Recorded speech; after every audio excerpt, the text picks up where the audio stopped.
At night, the heroine in the blue dress falls down the stairs and screams in pain. A man in a red shirt runs up to her and asks what's wrong. He is worried about her condition. The heroine lies on the floor holding her stomach and says that they need to save their baby immediately. The other characters, including the little girl, are gathered around, surprised by what is happening. The girl is shaking with fear. The girl accuses her of pushing her little brother down the stairs, but the heroine denies it. An older man blames the girl for what happened. The woman defends her, saying she is too young and doesn't know what she's doing. The man in the red shirt orders that the girl be locked up and not let out until she realizes her guilt. The next morning, the girl wakes up outside, frozen and crying, not understanding why she is not believed. She remembers that she has done nothing wrong. The girl sees a man approaching, who rudely wakes her up, ordering her to get up. She asks for food. The man gets angry and says that she killed her little brother and now he must punish her. He starts hitting her with a stick, saying that as a father, he must teach her a good lesson. The man in the red shirt shouts, asking if she admits her guilt. The girl, covering her face, says she didn't do anything and it wasn't her fault. The man gets angry, claiming that if he says she's guilty, then she is. He wonders why she's denying the obvious. He orders Subba to be punished so she will never make such a mistake again. The characters stand by the bedside of a woman who is worried about Subba, but agrees with the man. The man continues to beat the girl, ordering her to bow down. He says she will kneel until Linfang arrives. Subba wonders to herself if she will die. She lies in the snow, exhausted and frozen. She thinks that if she is destined to die, at least she will be able to meet her mom. Suddenly, she remembers that she has a phone number to dial. She decides to call her uncle. The scene shifts to the Su family home in the capital city. A man with gray hair says that they still haven't been able to find their sister. He blames himself, but the other man objects that it's not his fault. The phone rings, causing everyone's surprise. A man with gray hair answers the phone. Subba says she's cold and hungry, asking her uncle to pick her up. The man with gray hair demands to know where she is. The phone runs out of battery and the connection is cut off. The man panics and orders her to check the number and find her. Lin family villa. A man approaches Subba, lying in the snow, thinking she is dead. Gloats over her death, remembering how he brought another girl to his house. He picks up Subba's cell phone.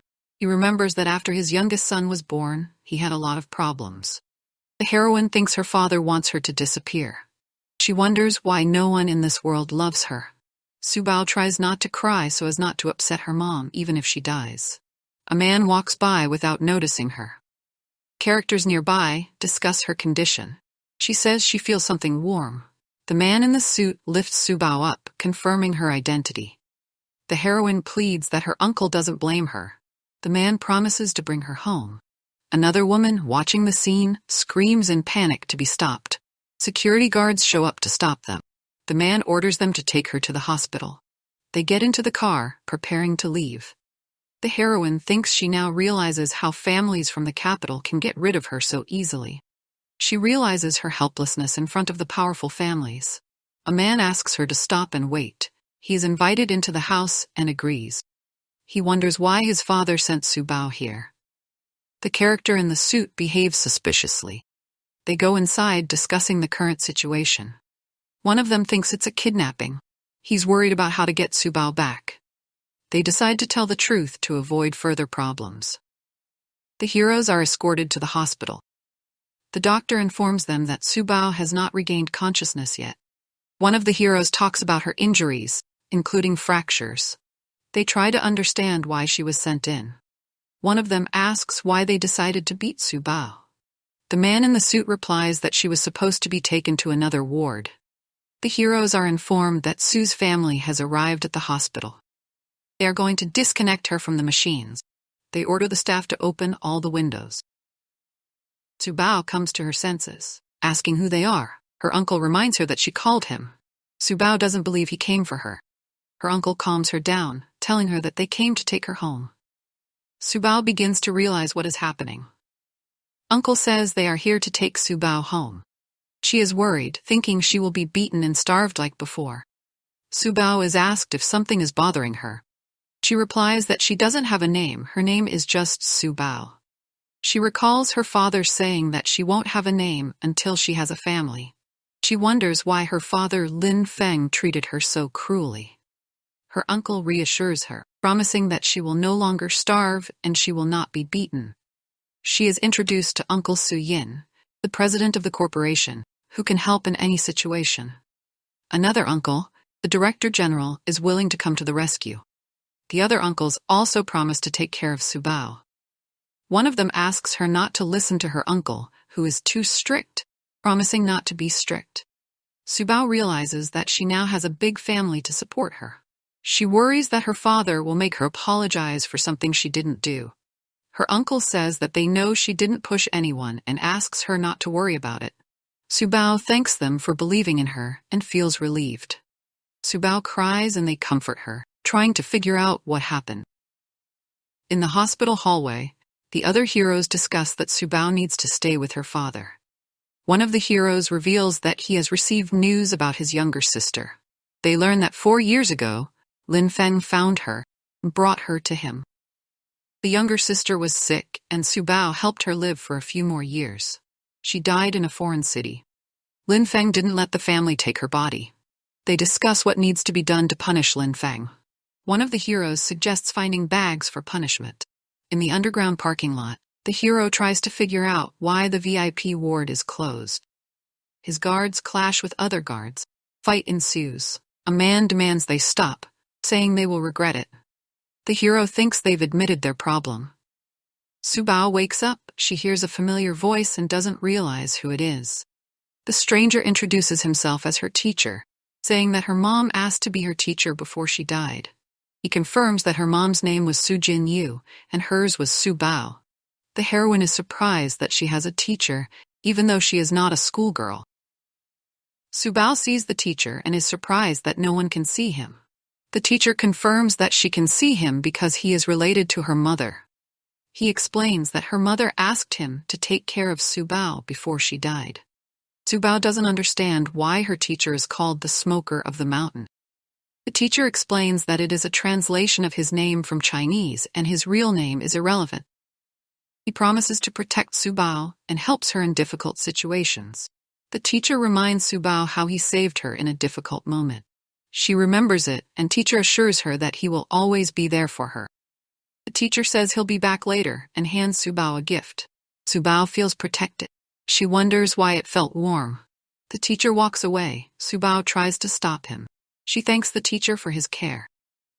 The doctor brings food and informs her that Subao's uncle took care of breakfast. Subao's uncle assures her that she will be safe and no one will hurt her again. Subao is happy that she has a family now. Sue's family discusses her recovery and her care. Uncle asks where her favorite bunny is. Subao is sad that she lost it because it was a gift from her mom. The uncle promises to buy a new bunny. Subao remembers that the bunny was from her mom. She starts to cry and her uncle tries to comfort her. The uncle asks Subao if she wants to go with him to look for the bunny. Subao happily agrees, expressing her desire to be with her uncle. They go out together, and Subao feels confident and protected by his side. Elsewhere, the man notices the mess and scolds the young man for his actions. The young man is annoyed and feels there is no point in discussing it now. The woman on the stairs urges him not to worry, promising that Subao will return. The man wonders why this girl is so important to them. The woman explains that this toy was given to Subao by her mother. She promises to take care of her until Subao returns. Outside, Subao's uncle arrives with a team ready to act. He meets the guard and asks to let them inside. Subao feels protected next to her uncle and tries not to be afraid. They find the bunny and Subao hugs him, promising never to leave him. The woman watches Subao and her uncle from afar, preparing for new actions. She decides to use the family ties for her own purposes. Subao and her uncle walk through the garden, enjoying the moment. Subao is happy to be found and feels safe.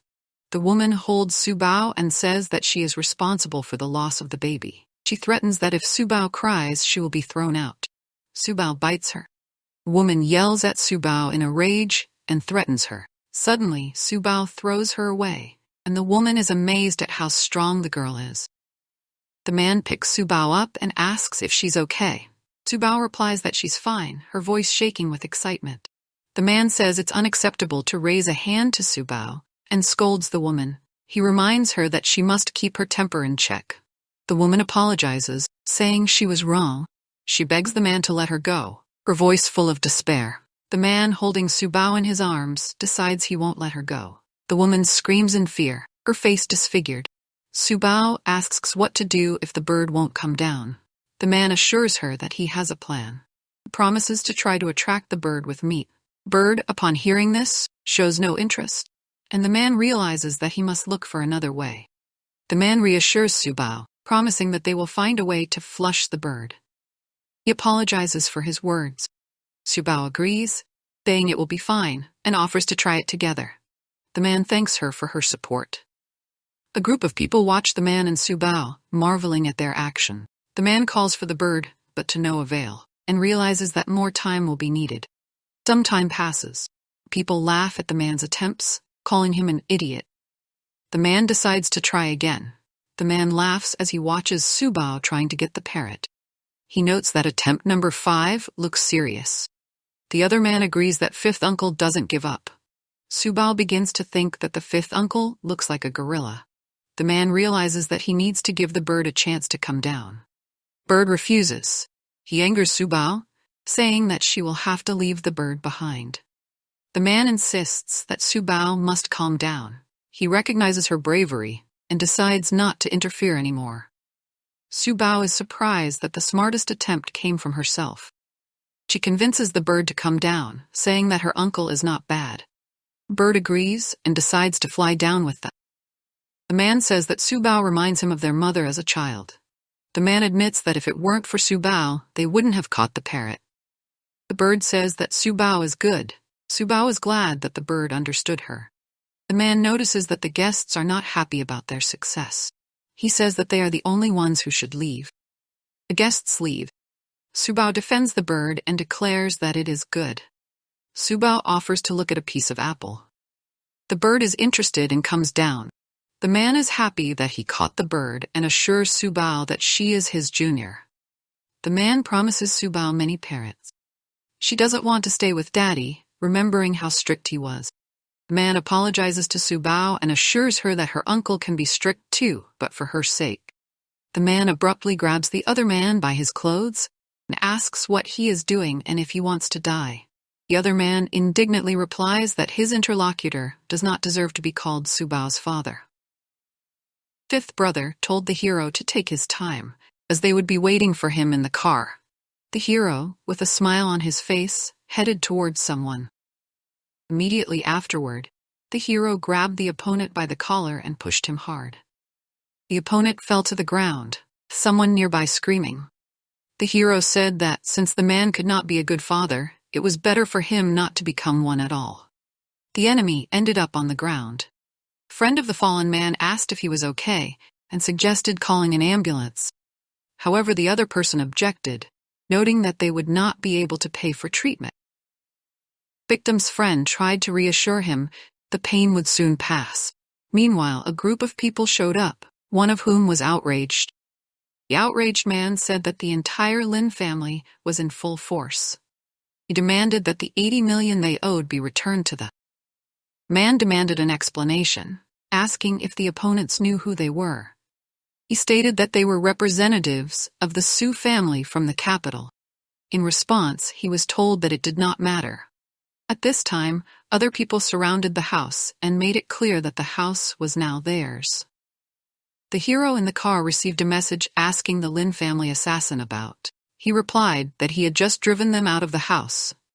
The hero informed that they were returning home and would soon fly to the capital on an airplane. The heroine in the car asked if she could take her mom's ashes. Her grandfather assured her that they would return home together. The heroine was pleased that Subao would finally be able to bring her mom home. 2 cars were driving down the road, heading home. A little bird on the side of the road was repeating the words about coming home. Soon an airplane appeared in the sky, flying above the clouds. The heroine looked out the airplane's porthole, admiring the view. The hero asked her where she was looking. The heroine asked if they were already in the sky, to which the hero replied in the affirmative. She asked if her mom was really in the sky right now, too. The hero explained that her mom had died and was now in heaven. The heroine pondered on this. First it was quiet. Everyone sat in their seats. The hero tried to reassure the heroine by telling her that she would definitely see her mom. The heroine clung to him. The hero asked if the heroine had fallen asleep. When she nodded affirmatively, he said that she had dreamt about her mom. The heroine thought about the hero's words while cuddling the toy. She saw candy and clouds all around her. Suddenly in her dream, she heard her mom's voice calling her by name. The heroine was surprised and responded joyfully. She saw her mom and screamed with joy, running up to her. Her mom hugged her and explained that her family was now taking care of her, and she would be happy with them. Her mom also told the heroine that she had a grandmother with health problems. The heroine promised to take care of her grandmother. The mom expressed her love for her daughter. The heroine woke up and quietly said the word mom. The heroine at this time said that he had done his duty to her mother. The airplane was announced to land. The landing of the airplane was successful. The passengers were asked to pack their belongings. However, at that moment, the heroine tried to kidnap. There was a commotion among the passengers. The hero quietly ran out of the airplane with the heroine in his arms. A bird flying around screamed that the child had been kidnapped. People began to notice the strangeness and became nervous. After landing, the hero was met at the airport exit. He assured the heroine that they would be home soon. She agreed and was calm. They were met on the street by a crowd of people, surprised by the number of expensive cars. They stood at the exit and took pictures of what was happening. The heroes were heading towards the house. Crowd discussed that what was happening was like a family reunion. One person mentioned that there were 4 expensive cars in the crowd. The heroine felt safe and secure. At the house, the heroine learned that it was now her castle. The heroine asked if it was indeed her mom's castle, and it was confirmed to her. Place was now hers. The hero said that the heroine would become the youngest lady of the Su family and urged everyone to treat her with respect. The heroine was happy to hear this. There was joy in the house. Grandpa offered to show the heroine her room. She enthusiastically agreed. The room turned out to be large and bright. The heroine expressed her gratitude for the room. The heroine explained that she had brothers and a sister who would be returning after their studies. The heroine was surprised and happy that she now had a big family. The heroine asked her uncle to bring paper and pencils so that she could prepare a present for her new brothers and sister. She was full of enthusiasm and joy. Leaning on the heroine's arm, the little girl walked towards the big house. The heroine reminded her not to forget to give her Subba doll as a present. The girl resisted, stating that she wanted to keep both dolls for herself. The heroine, sighing, noted that there was nothing to be done about the girl. At this time they were called, saying that Subba's little sister was waiting for them at home and they should hurry. They walked over to the car where the boy was sitting, expressing his displeasure. He didn't want a new sister and was thinking about the other sister he already had. He was annoyed that she was returning all the presents to him. Meanwhile, in Han's girl's room, she was yelling that she wouldn't give back the doll. With her words, she was emphasizing that she would rather break it than give it back. Subba appeared in the doorway, ready to hand over the gift. Subba called out to her sister, explaining that she had come to give the gift. Han was furious and told Subba to leave, saying that she didn't want her gifts. At that moment, Grandpa walked up. Grandpa, seeing the situation, asked Han why she pushed her sister, who had come to meet her and give her a doll as a gift. Han continued to persist, refusing to give the doll back, claiming it was hers. The heroine tried to calm her grandfather down, explaining that Han was still young and didn't realize what she was doing. Grandfather admonished that children should be brought up from a young age, otherwise they would grow up to be naughty. The heroine agreed with the grandfather, asking him to understand that she herself knows how to raise her daughter. The grandfather replied that there was nothing wrong with giving the child a little scolding.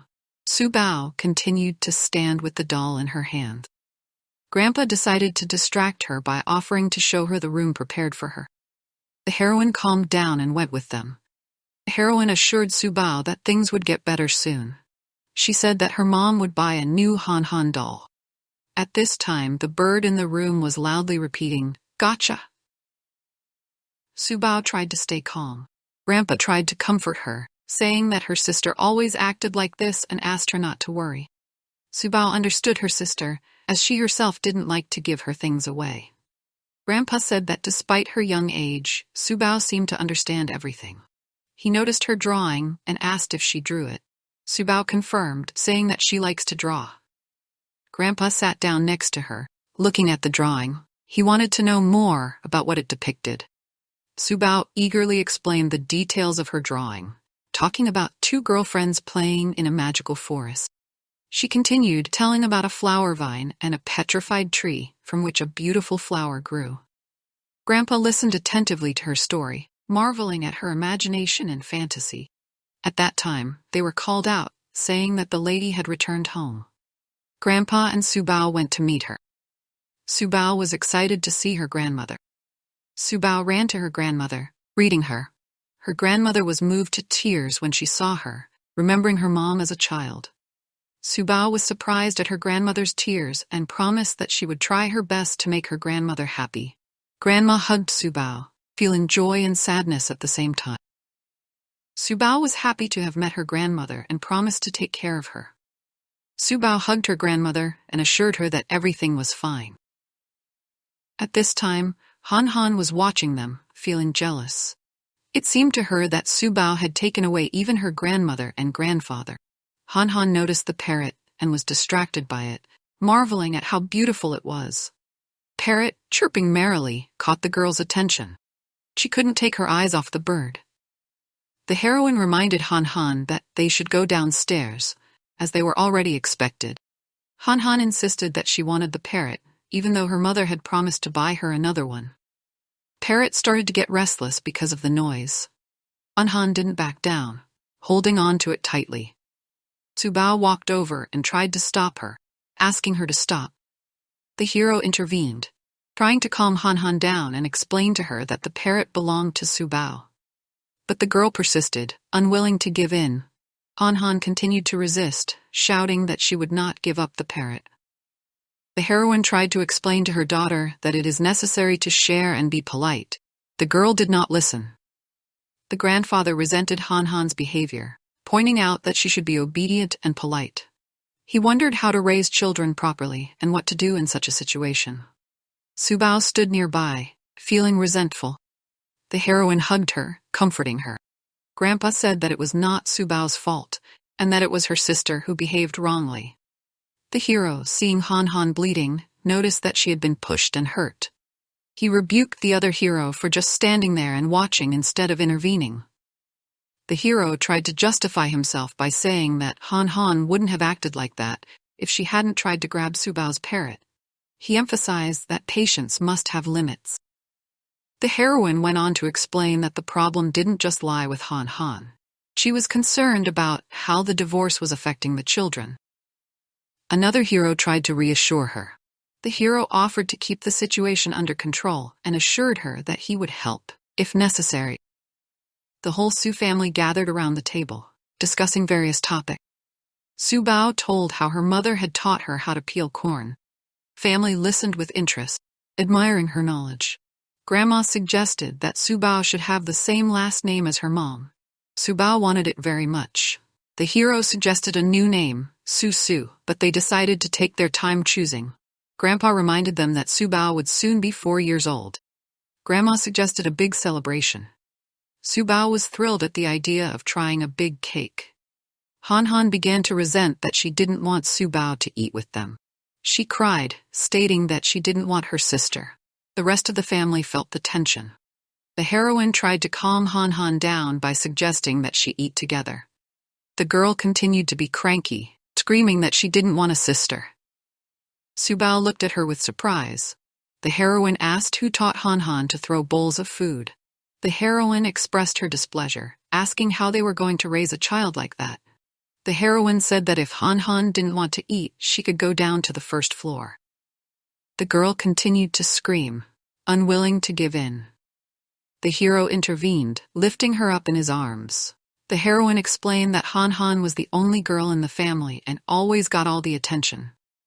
She feared that no one would spoil her now. Subba observed the situation. She tried to understand why her sister was so angry with her.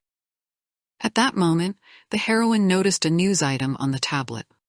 The news was about Su's family and their new adopted daughter. The heroine was shocked to learn that the Lin family had gone bankrupt because of her. She was worried about Subba's future. The heroines headed towards the exit to greet the guests. Subba looked at the beautiful dress on the girl that looked like a princess. She asked her mom to buy her the same dress. The heroine agreed if Han Han would behave well, but the girl insisted that she wanted that particular dress, just like her grandmother had said. Subba watched her sister, thinking about her demands. Han Han ran to the cake, delighted at the sight of it. Subba brought a piece of cake to her older brother, expressing her love and care for him. She wanted to share her joy with her family. Subba offered her older brother a piece of cake. He refused. She decided to eat the cake herself, rejoicing in the celebration.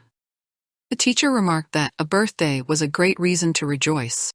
At this time, Han Han saw the dress on Subba and exclaimed, demanding it back.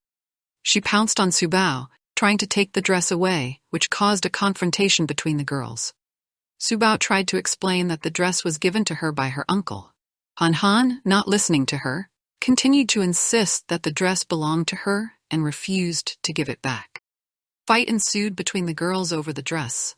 Han Han hit Subba, accusing her of assault. The crowd of guests turned their attention to the conflict, watching the events unfold. Subba fell to the ground in pain and resentment. At this time, the adults began to argue over who was to blame for what had happened. One of the guests suggested that Suzur tell the truth. Suzur, stammering a bit, admitted that she had hit Subba first. She tried to justify herself, but her words caused resentment among the adults. One of the heroes asked if she repeated her words. Subba's older brother decided to intervene and asked them not to punish Suzur, claiming that she always tells the truth. The adults began to discuss the next steps. Subba stood there, feeling the unfairness of the situation. She didn't understand why the adults always accused her of something she didn't do. She felt that she was not understood. The heroine, seeing Subba's confused face, became indignant and asked why the girl was lying. She demanded an explanation as to who hit first and why it happened. At this time, another character said that he doubted the veracity of Subba's words. He offered to show the surveillance footage to find out the truth. The heroes gathered around, waiting to see what the footage would show. The heroine was surprised that they were willing to use the cameras to find out the relationship between the children. Tensions arising. The heroine looked at the dress with admiration and shouted that it belonged to her. A recording of the conflict appeared on the screen, confirming her words. The adults realized that Han Han was the first one to hit. They discussed why the child might have lied. The heroine pointed out that children can get it wrong. The heroine tried to justify Suzur, claiming that she was too young to cheat. Han Han stood back, worried. The adult ordered her to apologize. Han Han admitted that it was hard for her to say it. Her mom defended her daughter, blaming her psychological trauma. The other hero offered to shut up or leave. Subba stood aside, perplexed as to why Han Han was always sad. The hero tried to explain that her mom always spoils her. He asked her to explain what happened. Han Han confessed that she wanted the dress, but it belonged to Subba. One of the adults noticed her desire and her stubbornness. The heroine insisted that Subba return the dress. The adult stated that the dress was ordered specifically for Subba. He showed the order for the dress and clarified that it fit Subba perfectly. Han Han stood with a grim face as she listened to the discussion. The heroine explained that it wasn't Subba's fault and offered to buy a new dress. Subba understood and agreed. Suzur felt guilty and tried to apologize to Subba. The adult said the family should go home and think about what happened. The heroine insisted that she was protecting her daughter even if she was wrong. Subba noticed that Han Han had also hit her, which caused the family to be prejudiced. The guards at the gate refused to let Subba's parents in uninvited. They insisted that they were the parents. The guard was adamant. Subao dreamed of a happy life for her mom in heaven and hoped to meet her again. She also wanted her grandmother to get well and her grandfather's business to prosper. The adult asked Subao to blow out the candles on her birthday cake. She blew hard, extinguishing the candles. The adult wished her a happy birthday. Subao's parents finally arrived with a present. But another adult ordered them kicked them out, preventing them from presenting the gift. Subao's father explained that he was very sorry for the past events, especially the loss of her younger brother. He asked for forgiveness for his behavior. Subao accused her father of lying, remembering how he often punished her. The other children began to whisper, discussing her parents. Subao's parents wanted to ruin her birthday by showing up at such an important moment. They did not admit their guilt for the misfortune that had happened. Subao watched the scene with sadness. Her older brother noticed her upset state and asked why she wasn't playing. Subao took the parrot in her hand and walked over to her elder uncle. He asked her to repeat the words that Auntie shouted. The parrot, remembering Subao's past words, began to repeat them, causing the people present to be puzzled. Subao wondered how the parrot was able to memorize it. The adults began to discuss that the reason for Auntie's miscarriage was due to someone else. Subao listened, trying to understand what was going on. Subao's parents tried to explain what had happened, but they were not believed. The accusation of miscarriage came up again, making the situation worse. They asked her to tell them exactly what had happened that day. The heroine recalled how everything happened. She was holding Subao when she was pushed. The parrot was by her side as always, but suddenly she lost her balance and rolled down the stairs. The heroine screamed in pain, and everyone around her started blaming her. One of the heroes immediately assumed that she had been pushed. The heroine tried to justify herself. At this point, one of the heroes found an important document and learned the truth. He explained that the miscarriage was the result of a planned attack, not an accident. The heroine tried to justify herself by claiming that she didn't remember anything. But the documents confirmed her guilt. Subao's father was angry and demanded an explanation. The heroine tried to justify herself again, saying it was a misunderstanding. But the hero insisted, revealing new facts. It turned out that her actions were planned. Subao approached her father and tried to defend her mother, claiming she had been deceived. The heroine insisted on her innocence, but the hero didn't believe her. The hero showed everyone the results of tests and documents, proving the heroine's guilt. This caused a shock to those present. As they discussed what had happened, the heroes came to the conclusion that the Su family was involved in a major smuggling operation. Linfang found himself at the center of these events while hiding from the police. The heroes began to blame Linfang, claiming that he did not care for Subao. His behavior was not in line with his fatherly duties. Linfang tried to justify himself. The results of the DNA test showed that Linfang was not Subao's biological father. This caused even more shock. Linfang was arrested. In a last desperate gesture, Linfang declared that he would not give up alone and would take revenge on the Su family for the rest of his life. Linfang threatened Subao when the heroes intervened. The police arrested him and took him into custody, accusing him of spreading false information. The heroine exclaimed that it was because of her. As Linfang was being put into the police car, he yelled at the heroine, blaming her for his troubles. Subao watched the scene from afar. The police officers tried to calm Linfang down, but he continued to make threats. At that moment, the heroine lost consciousness. She was rushed to the hospital. Subao's grandmother was worried about her granddaughter. Subao tried to calm her grandmother down, assuring her that everything would be fine. She assured her mom would be fine. Subao turned to her father, explaining that she shouldn't be blamed for what had happened. She assured him that it wasn't her fault. Subao's father acknowledged that she was right. The party in Subao's honor, all the guests raised a toast to her health. The heroine felt the support of her family and friends. Master Lao was surprised that Subao was invited to the party. He noticed that Subao looked like a real princess. The guests discussed Subao, admiring her talent and art. One of the guests offered to take her as an apprentice. Subba thanked everyone for their attention. Subba approached the guest and introduced herself. He praised her for her courage and confidence. Subba revealed with a smile that she was only 4 years old. The guest joked that Subba's teacher was a bit silly. Subba laughed, agreeing with him. All the guests were happy and enjoyed the party.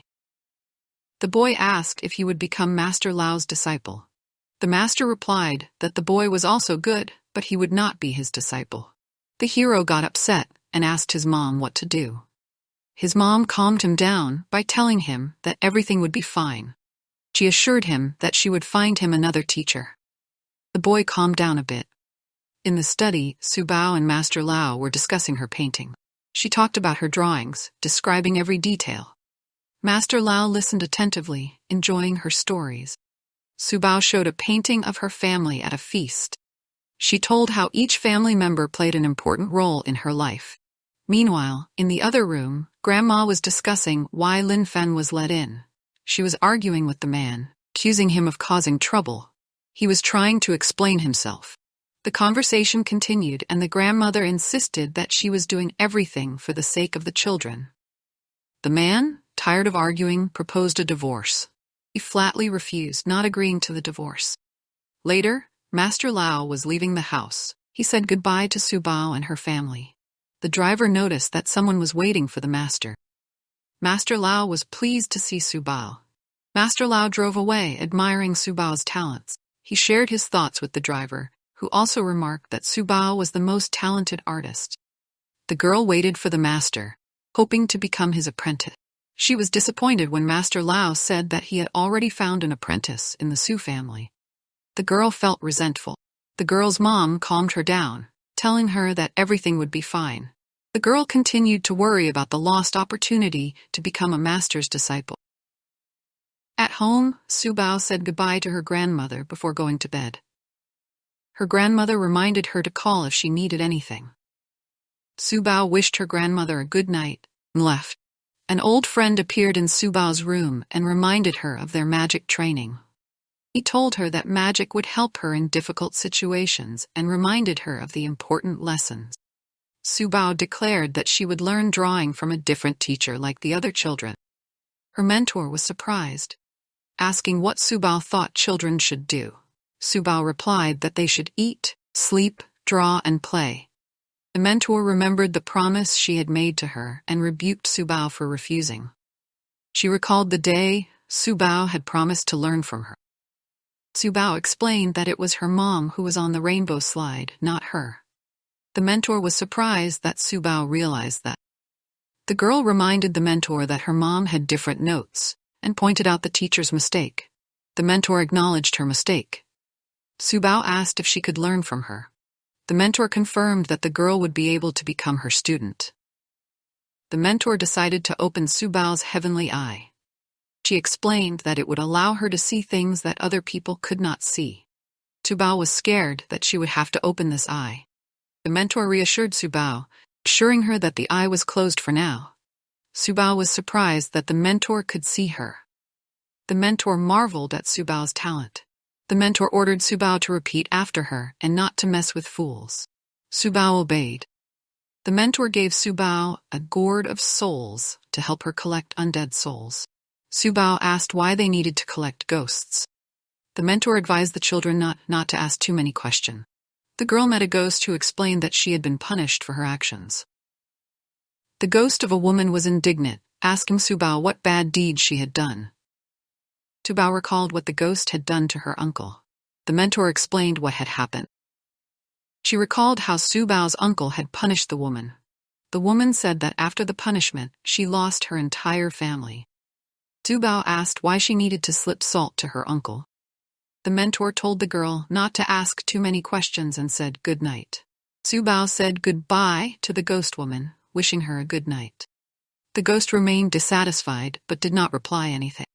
On the balcony of Subba's house, she greeted her grandfather and was instructed not to lean on the railing to avoid falling. She agreed, but soon noticed something strange. Her grandfather tried to reassure her by informing her that family members were gathered downstairs ready to help her. Subba looked over the railing and began to panic. Her uncle, noticing this, exclaimed for her to hold on and not to worry.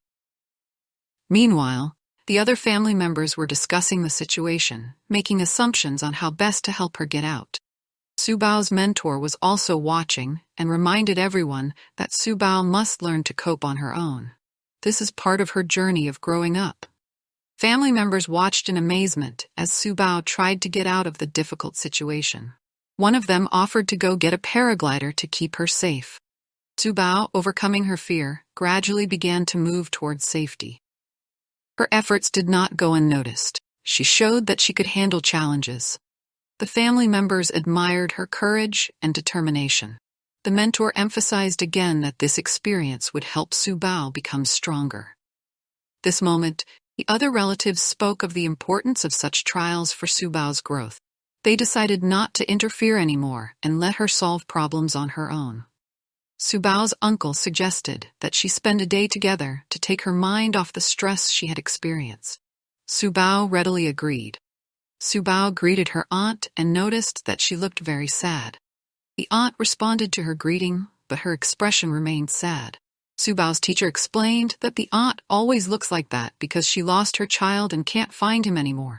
Subao was preparing to leave. She was asked if she was ready, and the girl confidently said yes. A great adventure awaited her. They arrived at the stadium, and Subao was amazed at its size, comparing it to a big grandfather clock. Subao was asked if she liked the stadium. The girl enthusiastically said yes. Her joy was noticeable to everyone. Together with her teacher, Subao began to learn how to control ghosts. It was explained to her that this was an important part of her training. The teacher pointed out that the ghost they were facing now was not a threat. He is just trapped in this place. The ghost became indignant upon hearing this, but the teacher calmed him down, explaining that Subao was learning how to control spirit. The teacher continued to teach Subao, showing him how to properly perform rituals and control magical powers. The teacher praised Subao for her progress, reminding her that mistakes are part of learning and should not be feared. Subao apologized for her mistakes and promised to do her best to improve.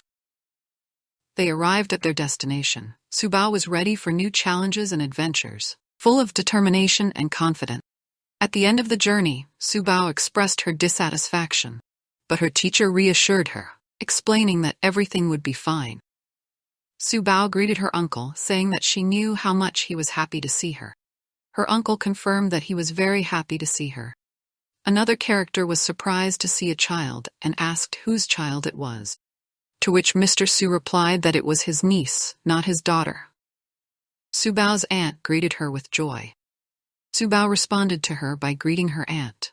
The aunt noticed that Subao looked different from usual. She questioned why there was sadness on Subao's face since morning. Another woman agreed with the aunt, suggesting that Subao might have met someone who gave her some unpleasant drink that might contain something not okay. The woman talked about how there was no way to prove anything since her mother had died years ago. Her interlocutor offered to take her to Sibling herself to talk. The woman agreed, saying, "Aha." Subao walked with the woman along the road. Thoughts of the strange package came to mind. The girl dropped the package, experiencing an unpleasant feeling. Companion was surprised and asked what was wrong with the package. The woman screamed and began to remove the package from her face. She smelled like wood. While in the office, a man watched the scene while Subao was painting. Subao was surprised when the woman screamed at Sibling and tried to hit him. The man told security to take her out, forbidding such actions. Thoughts of Li Mei surfaced. The woman realized that Subao knew her. Subao watched everything that was happening.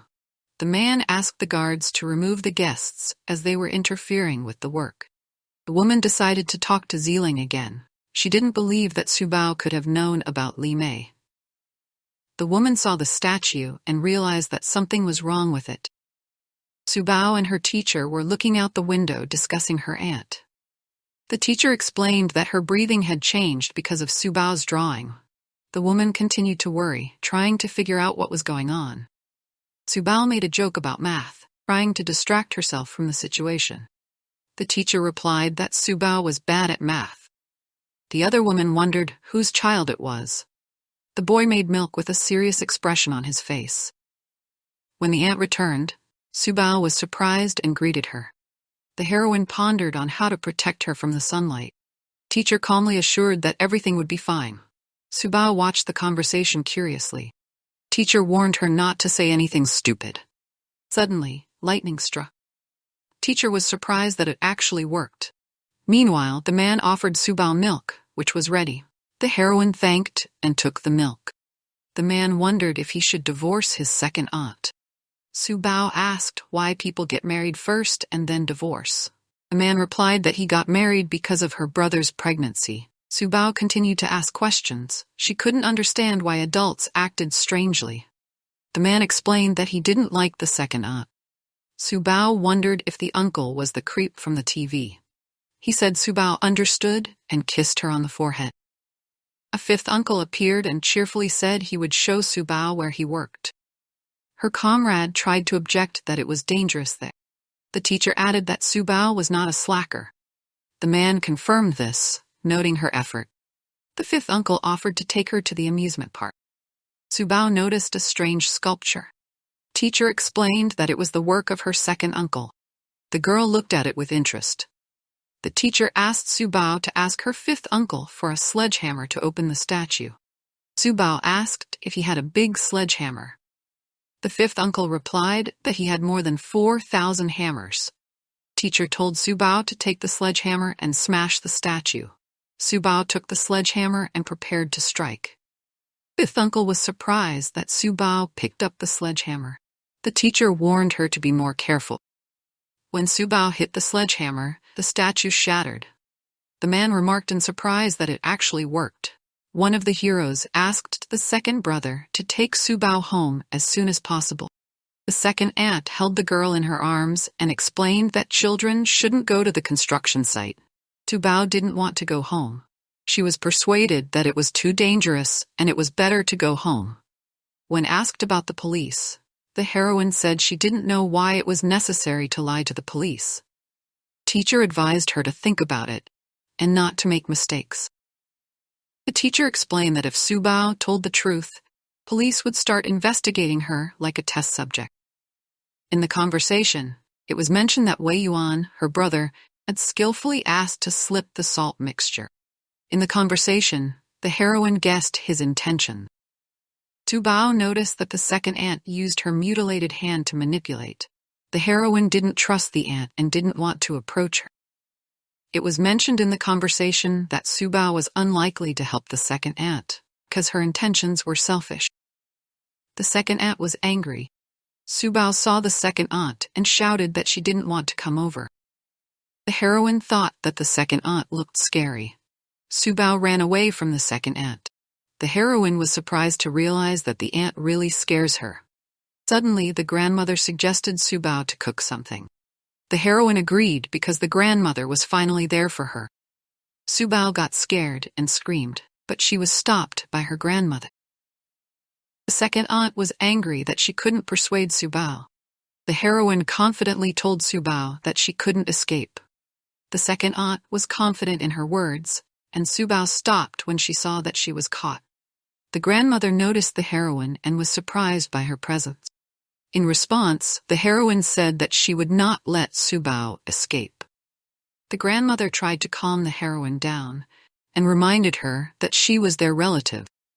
Subba rushed to her grandmother, explaining that the heroine had insulted her. The grandmother ordered the heroine to leave, stating that Subba had come to see her. The heroine didn't believe the grandmother and accused her of being the Su family's daughter-in-law. Grandmother held firm, despite the accusations. Grandma told Subba not to worry. Together, they decided to try the new cream that Grandma had made for Subba. Subba's bird screamed. Everyone wondered what had happened. Grandma offered to see what happened. While Subba was washing herself, Grandma went to find out what happened to the bird. Subba was left in the care of the maid. The heroine shouted in anger that Subba could not escape. The grandmother told the heroine to calm down and suggested that she sit down. The heroine continued to scream, but the grandmother ordered her to leave her alone. The servants were ready to carry out the grandmother's order. Subba was surprised that the grandmother was kicking the heroine out of the house. She thought grandmother would help. The heroine shouted in anger that she wouldn't leave. The servants took the heroine out of the house on the grandmother's orders. The heroine continued to be indignant, shouting that she would not leave. The maid led her out the door. The heroine resented being kicked out of the house, but the grandmother remained firm in her decision. Grandmother told her to bring a basin for crying, and Subba began to cry. Grandma suggested that she continue until the basin was full. Subba said she didn't want to cry anymore, but the tears were still flowing. Grandma looked at her with sympathy. Subba was surprised that before, her mom used to give her whatever she wanted when she cried. Now the situation had changed. Grandma offered Subba a drink of water. The heroine agreed, and the grandmother brought her water. The heroine reminded Subba not to spoil herself now, but to sort herself out and learn. Subba realized that the grandmother was serious. She decided to try not to cry anymore for no reason. Subba's little sister suggested that she look at the lollipop she had. The heroine didn't want to. Subba thought her grandmother was right and decided that she would not cry anymore to get what she wanted.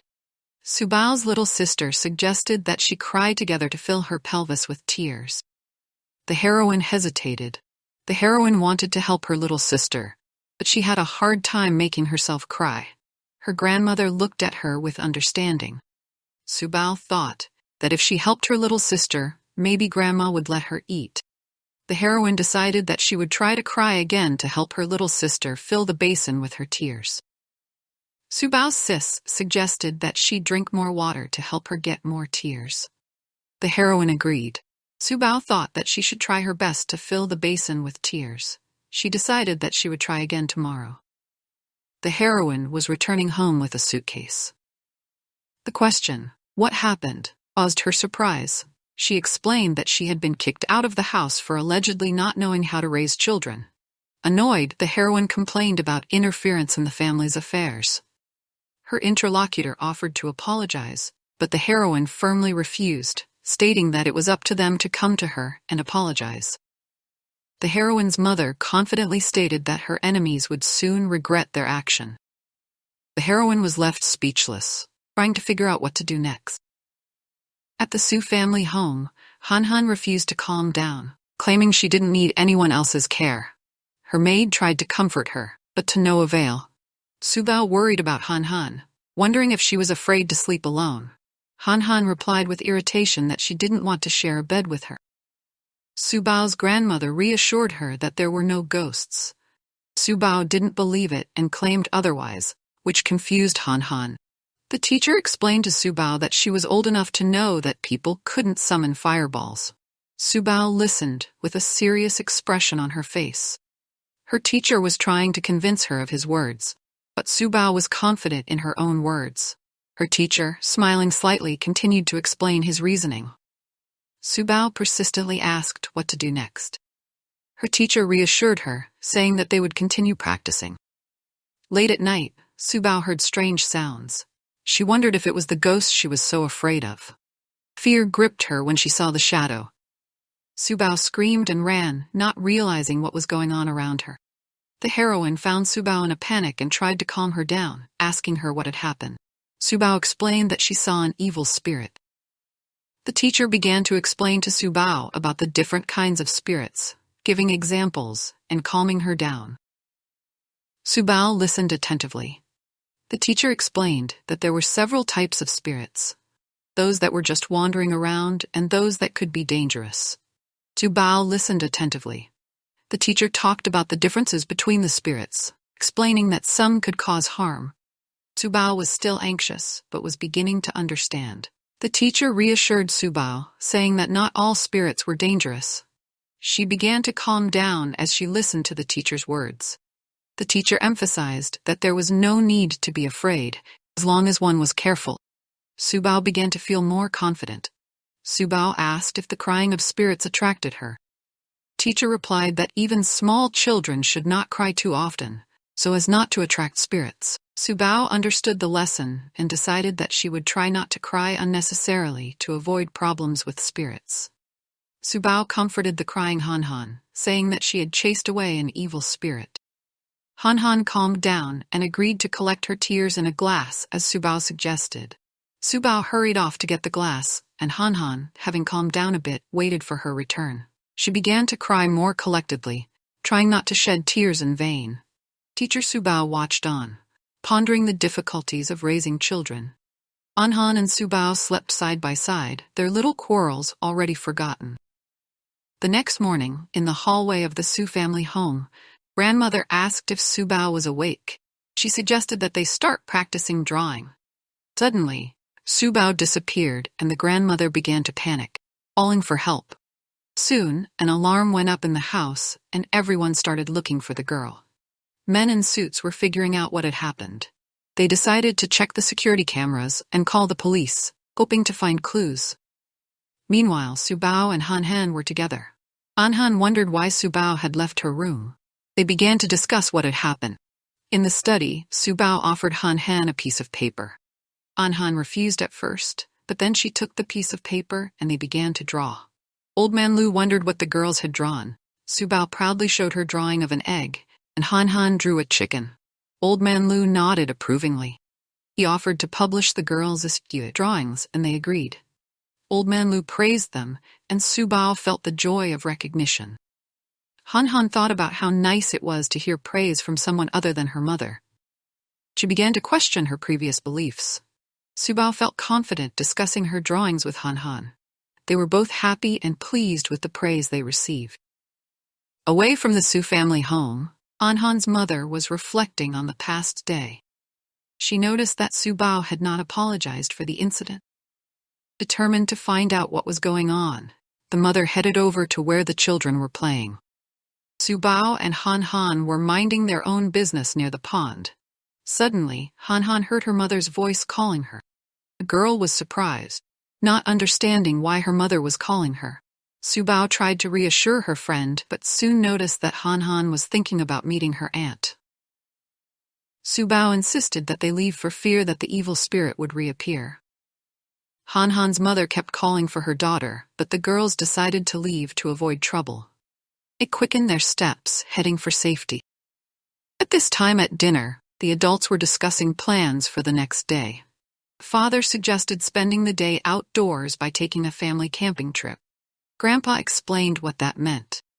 Subao asked why go out when they could have fun at home. Han Han called her a redneck, which caused laughter at the table. However, her grandfather sternly urged her to return to the table.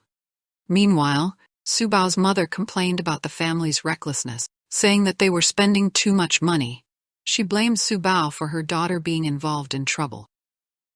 Subao's mother, consoling her daughter, decided to give them a day off, suggesting that they spend the day camping. Subao was overjoyed when she heard this suggestion. The next day, the family went to the countryside. Children were happy, running around and enjoying the beauty of the surroundings. They were happy, spending time together. Subao found a beautiful flower and brought it to her grandmother to please her. Family was happy together, getting all the troubles. With the beautiful nature as a backdrop, Subao gave thanks for the tools she found. Fifth uncle, smiling happily, asked where his tools were, and Subao quickly found them. The girl brought the tools to the fifth uncle, who was surprised at her ingenuity. He expressed admiration and said that Subao was the only one who could find them in the forest. The fifth uncle asked Subao if she liked the tools. She happily replied that they were cool. Overjoyed, they continued to go about their business. While they were discussing the instruments, someone noticed that fifth uncle was distracted by another matter. They liked the way Subao was working with the hammer. Subao asked her uncle where to hit the hammer. He pointed to the place to hammer the stick into the ground, and the girl enthusiastically started working. As Subao started hammering the stick into the ground, someone arrived in a car. It turned out to be new guests, and they were welcomed. Subao was offered to play along with them. However, one of the men said there wasn't enough room and suggested they find another place to stop. Subao refused to play with them and left with her friend. They decided to go into the forest to look for squirrels. The girl, offended by Subao's refusal, was perplexed as to why she was rejected. At that time, Han Han ran after Subao. Han Han caught up with Subao, but the other girl was left alone, upset by the rejection. She thought about why she wouldn't be accepted into the company. Subao and Han Han continued playing together, and the remaining girl, who called Subao a redneck, wondered what was so special about her. Meanwhile, the aunt approached Subao and Han Han, asking what they were doing. The girls explained that they were just playing and enjoying the hike. Subao's mom was very happy to see Han Han. She hugged the girl gently, happily asking how she was feeling and noting how much she missed her. Han Han told her that she enjoyed everything, but noted her grandparents' strict rules. Mom offered to arrange a ride in the park if Han Han was a good girl. However, Han Han didn't want to go, expressing her displeasure at her mother's constant demands. She wanted to stay here, not understanding why she was never given a choice. Wei Yuan abruptly stopped his car when he saw Han Han trying to get away. He and the other adults were concerned about what was happening. Aunt Wei sternly grabs Han Han's arm, accusing her of interfering with her meeting with her mother. Han Han protests, wanting to stay with Subao. Subao, seeing how Aunt Wei treats Han Han, can't stay away. She decides to act to help her friend. Aunt Wei rebukes Han Han for wanting to play with Subao, calling her a liar. She claims that only her mother will love her even when she grows up. Subao is not about to relent. She continues to fight for Han Han's right to stay with her. At that moment, a man appears and intervenes in the conflict. The man reminds Aunt Wei that her actions could hurt Han Han. He warned her that if she continued, Han Han would really be hurt. Immediately afterward, the man introduced himself as a police officer and said that they were from the Beijing police to investigate the bones they had found. Aunt Wei is horrified. Han Han calls out to her mom, trying to figure out what's going on. Aunt Wei, realizing the seriousness of the situation, begins to panic. Teacher Subao tries to calm her down. The teacher explains that there's a dark aura around Aunt Wei. She thinks it is due to her thoughts and emotions that attract negative forces. Meanwhile, Subao realizes that Aunt Wei wants to kill herself and Han Han. She warns everyone present about it, causing them to be shocked. Aunt Wei accuses Subao of being forced to do this. She yells at those present, holding Han Han in her arms. Subao's mom is horrified. The situation escalates when Aunt Wei starts running away with Han Han. The adults try to stop her, realizing that she is in danger. Aunt Wei doesn't stop. Police try to detain Aunt Wei. She continues to scream, trying to justify her actions. The adults realize that the situation is getting out of control. Eventually, Subao decides to intervene. She uses her power to stop Aunt Wei and save Han Han. The police arrest Aunt Wei. Wei Yuan realizes that Subao is truly incredible. He thanks her for her courage and help. Subao explains that she promised not to show her strength unnecessarily. Police report that they have enough evidence to arrest Aunt Wei for her involvement in the crimes. She protests, claiming she didn't do anything. However, the police find evidence including Aunt Wei's fingerprints at the crime scene. She is arrested despite her protests and attempts to justify herself. Aunt Wei, realizing her defeat, screams that she has been framed. The police take her away, assuring everyone that the case will be investigated. Subao and Han Han are finally safe. Aunt Wei, arrested by the police, asks to be released, claiming that Han Han is still little and can't be without her mommy. Policeman asks about the injury on her head. One of the men takes the blame for the injury, explaining that it happened in an attempt to protect the child. The policeman asks him for details for the record. He shows the tool he used to hit Aunt Wei. At this time, Subao and her teacher are watching. Teacher tells Subao not to dramatize the situation, as her spatula was just taken away for a while. While this is going on, another man asks Subao if she's okay. She assures him that she's fine. He offers to buy her something tasty. Subao agrees. Subao expresses her desire to eat roast pork.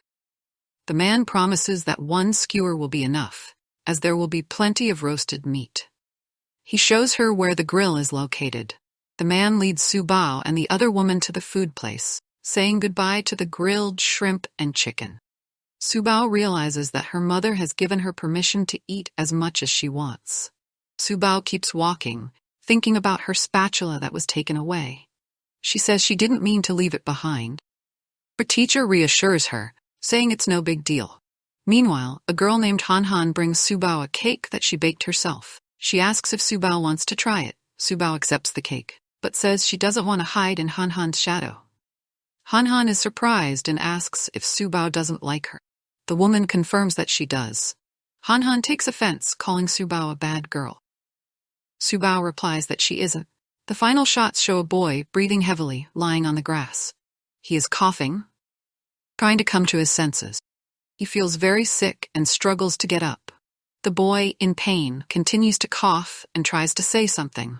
He barely finds the strength to breathe and utter a word. Grass around him is wet with dew.